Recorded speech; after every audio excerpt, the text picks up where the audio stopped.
Alright, should be recording. Yep, I see the file. So now in chapter 3 of the Star Wars Trilogy, and link, the Barnes Noble link is in the description. Oh, and I also realize I've been forgetting to mention, it's also in the description. The image behind me is of the small Magellan Cloud, combination image of Spitzer Space Telescope and the Chandra X-ray Observatory. Anyway, chapter 3. It is interesting. So this would be for the movie's, the Imperial officers meeting where we first meet Tarkin, and also where Vader chokes out the guy. We have that. Yeah, it's really just that, and then, excuse me, C-3PO and R2-D2 being sold by the Jawas to Uncle Owen and Luke and all that. Okay, so that's what's going on there. And for the most part, yeah, it follows almost exactly the events from the movie. Or rather, the movie follows almost exactly the events of the book, since the novelization came first. The only difference that is something you could express in a movie is before Vader, and maybe isn't that, and you just never notice it, before Vader chokes out the dude for being a jerk, he first used the Force to pick up a glass of water and bring it to his hand. Which does seem a little odd. I mean, true. We know Vader has the mask such that he wouldn't be able to drink it, but he does show off the Force there when he's telling Tarkin about how don't underestimate the power of the Force. And then the jerk makes the further insult and starts being choked.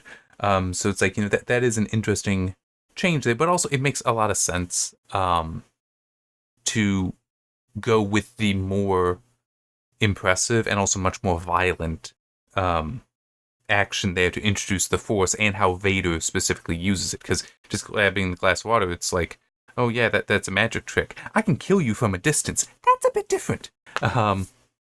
Yeah. So yeah, that's. I just want to quickly look through as I said, as far as the relationship to the movie, it is very, very similar. But there are some things that I noticed that, okay, I can mention that as well.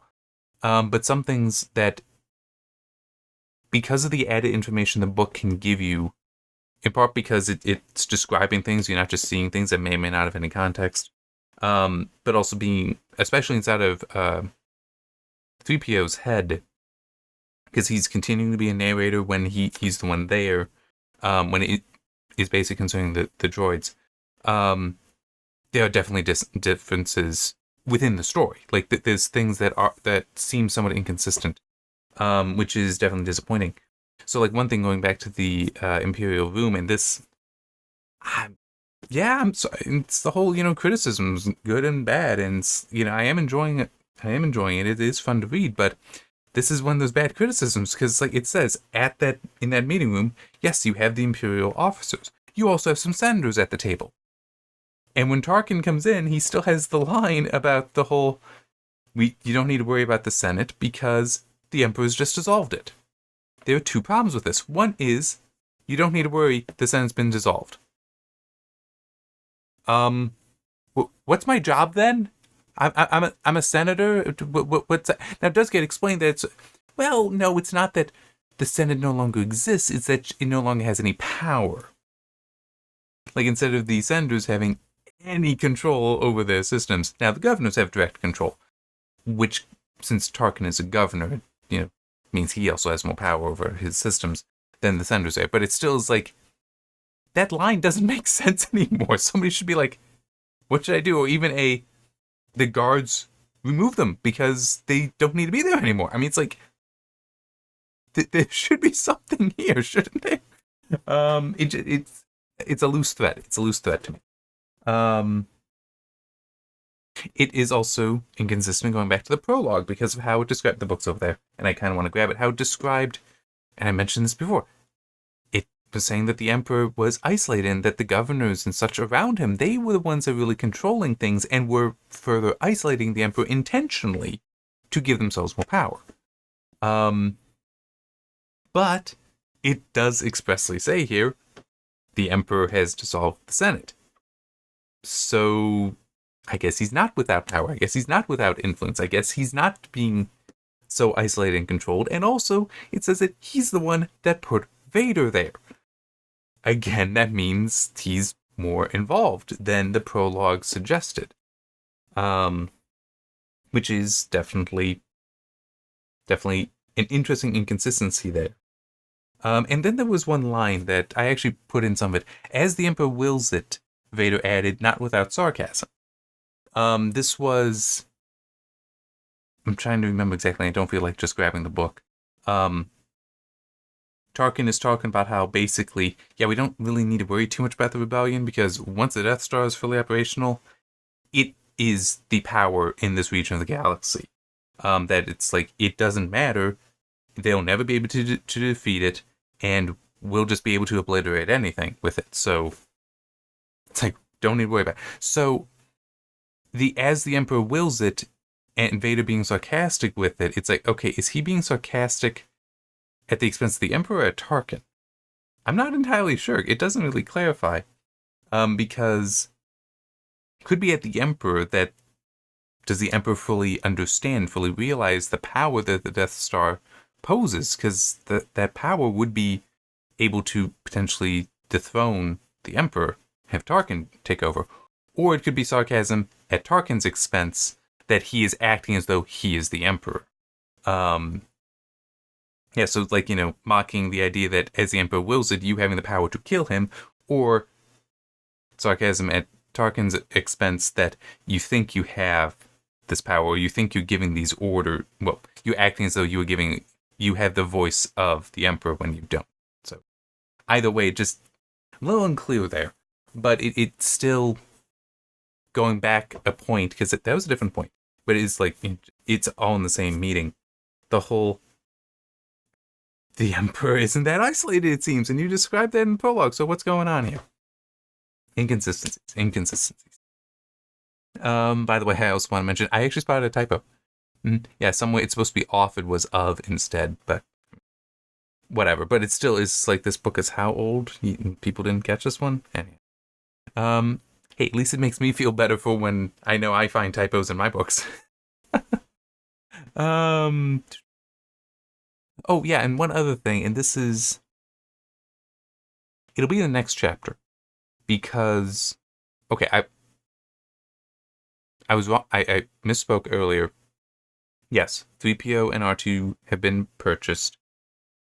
The end of the book would be end of the chapter is Luke having to go off for dinner, leaving them in the garage. So this is after R2 has had the restraining bolt taken off. So that's when it actually is. When it ends, and what... There was a specific point I wanted to make. Oh, that's right. The whole mocking of the Force in the Imperial meeting, the guy who gets choked out, he's old enough, he'd have knowledge, he'd have a memory of the Jedi. So it also does seem weird, the whole mocking the Force, when it's like, dude, you used to live under the Old Republic. It's not like Luke, because... but it is in this next chapter, because I'm assuming that's when we meet Obi-Wan Kenobi. That's when we get more of the timeline stuff. But this is supposed to be 20 years since the fall of the Old Republic, since the end of the Clone Wars, because that's how old Luke is. So this dude would be over 20. He's a commander, I think it is, in the Imperial Navy. He would need to be a bit older. Also, he's like directly there advising, having a voice to Tarkin, who is older, who is much more powerful. This dude is not going to be there if he's not experienced. So it does seem odd, the whole, like, you would have witnessed or at least been aware of this very well, and now you're insulting it literally to a dude who's like the evil side of that, who also just used it to do something. It's like, yeah, it doesn't matter. It's like, dude, it's in front of you, and you used to know of an entire army of people that could use it. What are you talking about? Anyway, and that's even true in the movie. It's like, why be so dismissive of the Force? You should have it, like, secondhand knowledge. Like, you would have been educated about this in school growing up. Anyway. Alright, so another quote here that I wanted to record because it doesn't. This is again an inconsistency that is annoying. So this is after I think it's described as an R4 unit in the movie, but the red one that has a bad motivator, I think it is, and it's like explodes while it's moving into the homestead, and that's how it's then oh hey, why don't we just get the R2 unit, which we do get some neat subtext going on there in the negotiations between the Jawa and Uncle Owen, that basically this is very tense because like you just sold me a bad, you're trying to sell me a bad part, and so Uncle Owen is like, okay, I need to save face. I can't just consider this to be okay that this was an accident or anything. So I have to haggle. I have to be upset here, and the Jawa has to react as well. But it's like they both recognize the Sandcrawler is very big, and the Jawas could just decide to run over the homestead and kill everyone there. It would provoke human settlers in the area to try to kill them, so they don't want to do that. It's like, how can we keep this from boiling over? Which then, just as in the movie, C-3PO is like, hey, the R2 unit I know is pretty good. Is in wonderful shape. Even makes a point of the Jawas probably don't recognize just how good of a droid it is, how advanced it is and all that, how capable it is. There we go, not advanced, capable. But then it has this line, Luke was in the habit of making instant decisions, for good or bad, anyway. No, he's not. Nothing we one thing we have seen thus far in this book could you describe as him making an instant decision, and that is when he looks and sees the space battle. And what was this, previous chapter even? He looks and sees the space battle, and he jumps down to go and tell his friends. He stops doing his work to go tell his friends. He also makes, and even that, you know what, this isn't even an instant decision. It's a deliberate decision to just abandon the droid there that is already only half functional and is malfunctioning as well because it gets stuck in the circle because its motivator is broken. That's not an instant decision. He deliberates over that. When he's talking with Biggs, he's, again, being deliberative. It's not I'll go, you know what, I want to leave here. You're saying you're going to go help the rebellion. I'll go with you. It's none of that. Or even you know what, forget my uncle. I'm going to go to the Imperial Academy now. I'm going to study there so then I can go join. No instant decision making at all. And yet we have this line, Luke was in the habit of making instant decisions for good or bad anyway. No, he's not. He has not been shown to have that at all. But it does kind of help explain the whole, when it's suggested by R2, and this is another thing, that it's like, now this is a more literally technical thing versus a writing technique thing. So it's different kind of technical, in-universe technical, that it's like, maybe there's the explanation there, not the technical quality of the story. With the whole removing the restraining bolt, but it's like, okay, Luke is acting very impulsively to be like, all right, yeah, you probably can't, run too far, so I will remove the restraining bolt. It's like that kind of is the whole instant decision, because it isn't a smart decision really when you think about it, especially to then leave it off. So yeah, there is that, but now we get to this other thing that it is like, wait a minute, this is one of those, because we're now more so in 3PO's head, we're getting more background, and this doesn't make sense anymore. So, in the movie, you see that 3PO and R2-D2 and 3 other droids, it's a total of 5 droids, it says, are brought up by the Jawas, lined up outside Sandcrawler for Owen Lars to inspect to decide what he wants to purchase, right? And it's kind of, just that, we all know how the scene goes. He purchases 3PO, 3PO convinces Luke, who convinces Owen then to buy R2 when the other unit fails. Okay. In the book, it points out that 3PO basically couldn't even think about trying to escape now that he's outside of the Sandcrawler. He wants to get away, but he cannot escape. And it gives basically two reasons. One is that the idea, and I have a feeling that they mean more broadly disobedience, for a droid, and by the way, it hasn't settled on the term droid yet, by the way. I'm going to continue using it because that's what we know for Star Wars robots. Anyway, it says there that the more intelligent the droid is, the less possible it is for that droid to think of disobedience. In this case, 3PO trying to escape. That it would be even harder for him to think about that because he is supposed to be a very intelligent droid. And that if he were to try to, it says his circuits would melt because as a reaction to what would be an apparent logic malfunction. That is like, no, you're not supposed to leave. You are disobeying. And yet, despite that, R2 lies to Luke, manipulates Luke so that he can, because we know what happens after this, remove the restraining bolt, so now he can run off and try to find Obi-Wan Kenobi on his own. It's like, these are now granted, this is in-universe technical.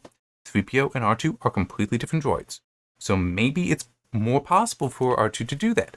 But there's also the whole, are we trying to say R2's not intelligent? I don't really think you can say that. I mean, it's... I'm trying to think what he has been described as being capable of. I mean, I don't really remember if it has been specifically said. I mean, yes, 3PO is a protocol droid. That is stated there, and it's like, okay, yes, he's meant for human cyborg relations in the movie. It's human android relations in the book, as I recall. Haven't really gotten anything clear on R2 yet, though we know him as an astromech droid. Which is still, as far as technical knowledge and technical skills, he'd have to be very intelligent. And he has demonstrated that somewhat already with his ability to rescue C-3PO when he had fallen in amongst all the power cables. Not in the movie, just in the book. And also how he was able to fit himself into and then navigate the escape pod. Which is not really talked about in the movie. But in the book, it's like, yeah, these things are designed for humans, not for droids. And he's an odd-shaped droid. So even him getting in there is kind of impressive. And then him piloting it, and because it does say that he piloted it. It does say he tried to actually bring it down in a certain location. It's like, shouldn't he have the same circuit? I mean, wouldn't you have the same kind of circuitry to prevent disobedience in every droid? So, yeah, I don't get this. It is an inconsistency to me. Like, how is it that R2 would be capable of that? Because, I mean, that's what he's doing. Because he wants to get to Obi-Wan Kenobi. He knows he needs to get there. He knows it's very important.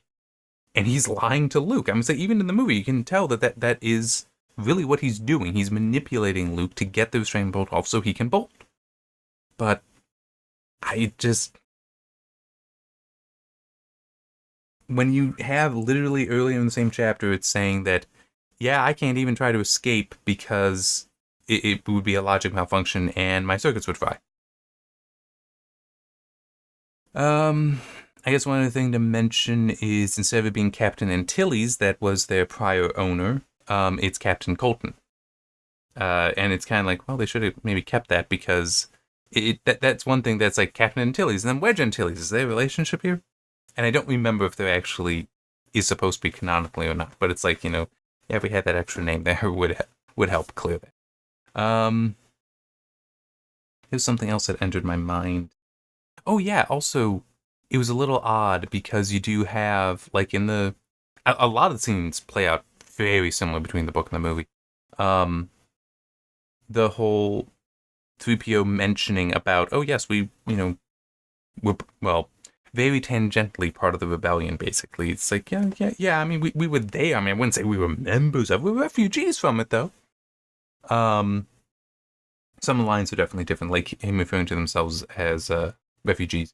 But still, it's like, you also were just talking about 3PO being intelligent, but he's just dropping with, he's just handing to Luke, oh yeah, we were part of the rebellion. Wait, you were? It's like, it even is kind of setting up here, and even says after this, basically, 3PO is not supposed to be telling him all this. He's not supposed to be admitting it. And then it's like, oh yes, we were part of the rebellion. And then it has a line about how, maybe I should be careful about what I tell him. Dude, you should have told him.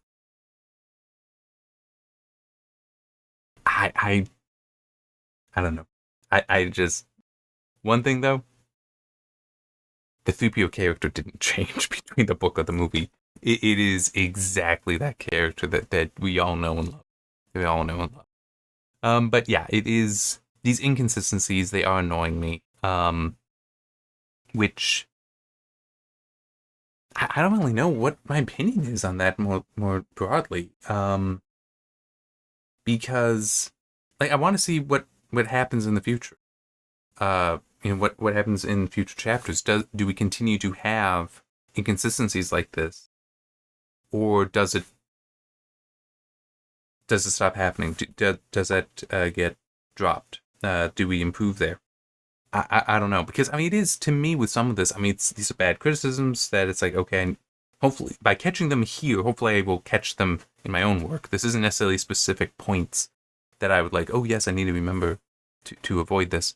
But just more general, because it's like, I mean these are literally in some cases a page apart, or on the same page, like the same paragraph in the case of 3PO. Like, saying, oh yeah, we were part of the rebellion. I really, should I, I need to be careful what I say to him immediately after this. So yeah, it will be interesting to see what happens in the future, especially when we get to Empire, because I can't believe Empire Strikes Back, because I can't believe this was, I mean, it originally was titled Star Wars, not A New Hope. That came later. It's originally Star Wars, so it was intended as a single story. So it will be interesting to see how things change between Star Wars and The Empire Strikes Back as far as quality, because now it might be I'm having to think about the continuation of the story, not just one single story. So that will be interesting to see, because that could also explain some inconsistencies, like what I mentioned with the guy who gets choked out. It's like, okay, maybe they weren't thinking too much about the timeline, that he should have knowledge, first or second-hand knowledge of the Jedi, of the Force, such that he shouldn't be mocking it. He should have that understanding.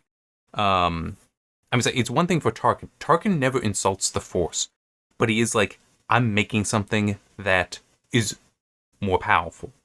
Which, to be fair, even though he's potentially wrong, it still is from his perspective, this is something I have. This is something I control. That makes it more powerful because it's meaningful to him. The Force, he has no connection to, so he doesn't care. It has no power because it's not directly relevant to him. The Death Star is. So that stuff makes perfect sense for him. But he never insults the Force. He just sees it as, well, the Death Star is of greater value to me. It's more powerful.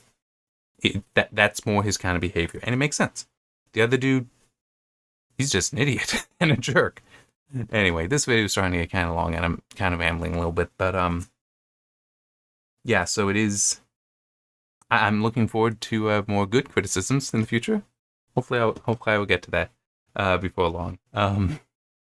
We shall see. Oh, one thing just occurred to me to add, that while yes, the whole instant decision things, that line makes no sense for Luke at all. Not been depicted so far, and one instance after that the instant decision at this point, because I don't think I'd said that, is when 3PO suggests to him, hey, the R2 unit is good.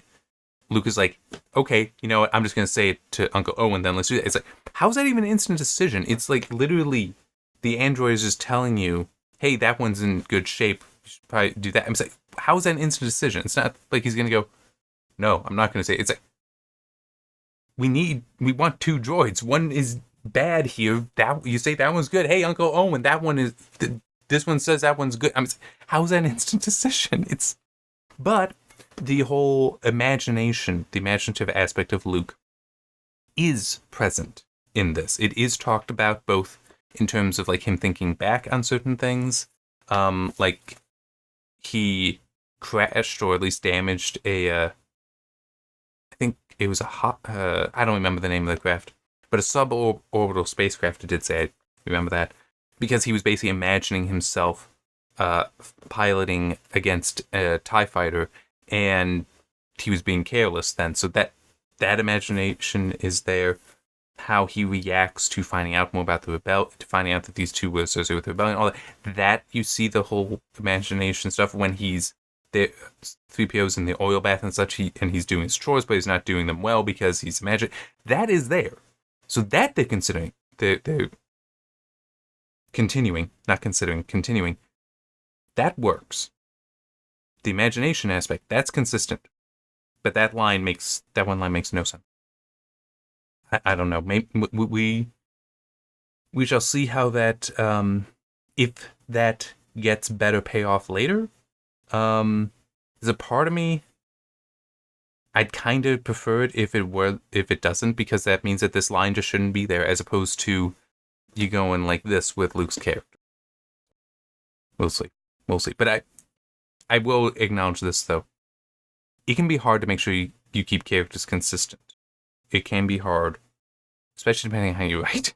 Like if you write over a long period of time, that can be hard because you might find that, oh yes, this is an aspect of the character, now I got to go back and rewrite things to make sure you get there, and that can be tricky. So it's like I can't fault too heavily there, but it is still an inconsistency. It's just I can understand. So. See you next time for chapter 4. See you then. It's like, I like having all my fingers. Why are you taking them away? Anyway, see you then.